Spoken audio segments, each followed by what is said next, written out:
The following is a presentation of the Eagles Sports Network.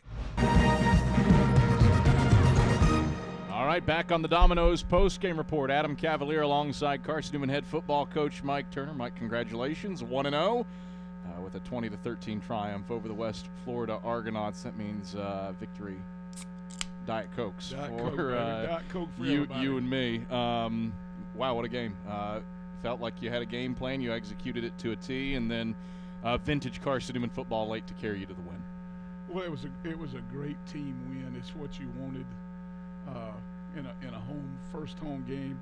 It took everybody, special teams, offense, defense, and I was so proud of the way they complemented each other. One might have been on the edge, and the other one picked them up. The other one the same way, and just a great team win. It was, and you know, they learned that it took 4 quarters, and it took your best shot. That's a great football team over there with great talent that they've added this year. But I hope they understand now they can play with anybody as long as they play together, trust each other, you know, have a heart, and that's what we talked about today, and their will and their heart. You know, you will things to get done. You can't will them to get done if you don't have the right heart, though, buddy. It won't happen that way.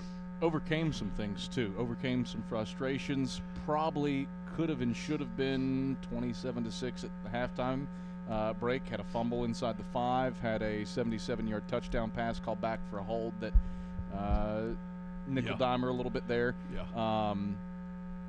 How proud are you of your team's ability to fight through those moments that last year overcame you? Yeah, I think it showed again. Those kids have worked so hard for 3 weeks. I've been very, very proud of them. I mean, we haven't cut them any slack. Conditioning-wise, that showed up tonight. Mm-hmm. Our conditioning showed up, no question. We were ahead in that part, and I think their toughness. You know, there's 2 kinds of toughness. You got a physical toughness, but you got a mental toughness. And I think both of those were on our side tonight, and told them, I said, hey, this is just a step, but now what a great step it is. It ain't a baby step. This is a big step. So, you know, we'll get some days off for them right now, these upcoming days in the weekend, and we'll get back to next week and work on fundamentals, and then toward the end of the week start getting ready for Wingate.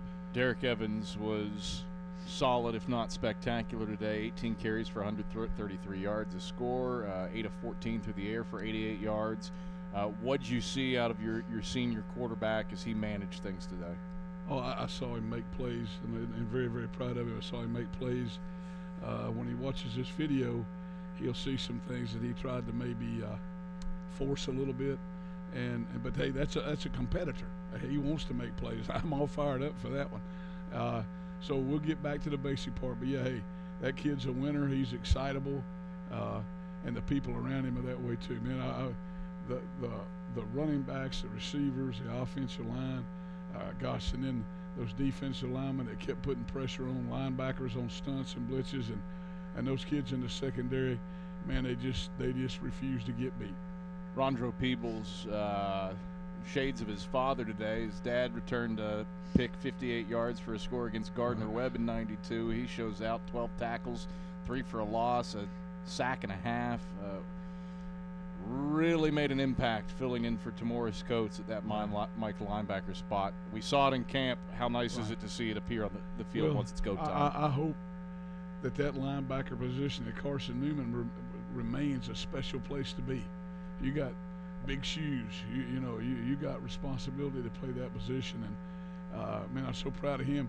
Rondo has grown in the last couple of years, football-wise, yes, but, man, in the heart, you know what I mean, in the soul, he's grown, and very, very proud of him. Really a wide variety of play calling that you put forth today. Felt wide open in the first half. In the second half, you dialed it back a little bit, went 2 tight ends at time as you were trying to run clock. How'd you feel the team did executing what they were asked to do? I think they did. We knew this. They got excellent athletes on that defense, and they can run. You know, you watch them, and they can run to the football. They're going to make things happen with pressure. I mean, they play in a league that they throw it every down, so that's part of their deal is to make pressure. and we wanted to make sure that we wanted to throw it when we wanted to throw it, and then when we had to throw it, we wanted to make sure we had his best protection. We had great protection on the post there, on the out and the post for a touchdown, and we had a guy back there. Instead of, if we just let him go, it'd been fine, but we pushed him down. That was a call, and probably was the right call, but hey, it just didn't need to happen. I hate taking touchdowns off the board by anybody, especially when it's a pass. All right?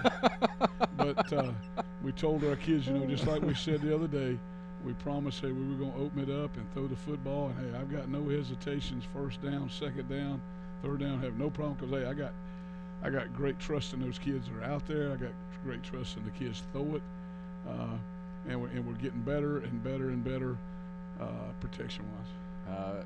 6:37 to play in the game. West Florida gets it down to a one-score game, and then Carson-Newman was Carson-Newman. All but the final 31 seconds come off the clock. You do get a field goal block there late, but yes. Game is largely in hand at that point. What did you see in that drive?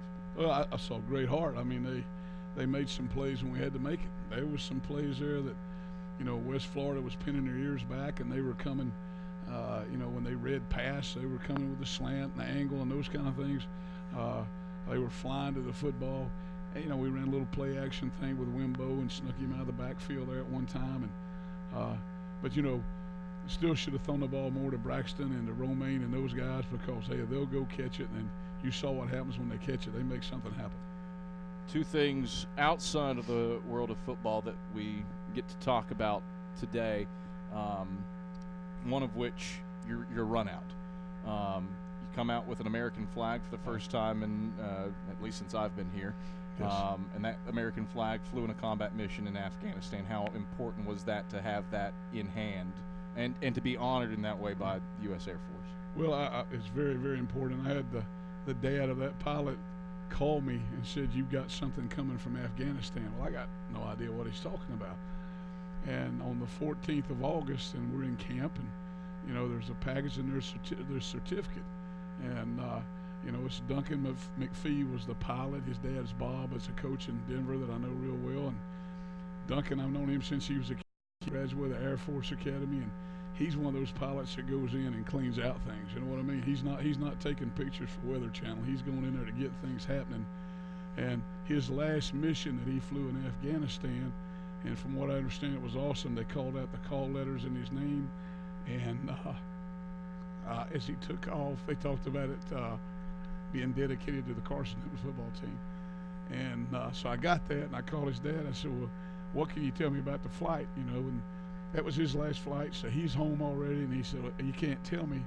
He can't say about the flight, except there was a lot of safe people because he flew that day." So we're proud of that. The other good thing that you have to be proud about, it seems like it's an annual tradition at the end of camp, baptized, I think, 11 in Mossy Creek yesterday.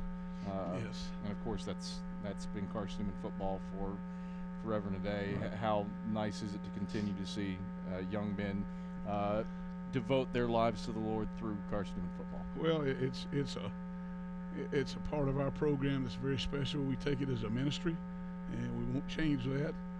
We had over 22 plus kids that made a first-time commitment this fall in camp, and I think 10 or 11 of them yesterday. We got through with the walkthrough. We had everybody here. All the other kids that weren't in the walkthrough were here, and went down to Mossy Creek and had a great celebration. And gosh, 10 of them, I think 11 were baptized, and wow, what a special time to be together as a football team. And then come out next night and have a great win, baby. Turn your attention now to first time this has happened since 2012, a bye week. 16 days off before you get a team that made the NCAA playoffs a year ago, the Wingate Bulldogs. What do you do with the downtime to get ready for South Atlantic Conference play? Well, we're going to give our kids some days off, our coaches some days off here tomorrow. I told them, hey, a day off is a day off of football. You still go to class. That's priority number one. You go to class.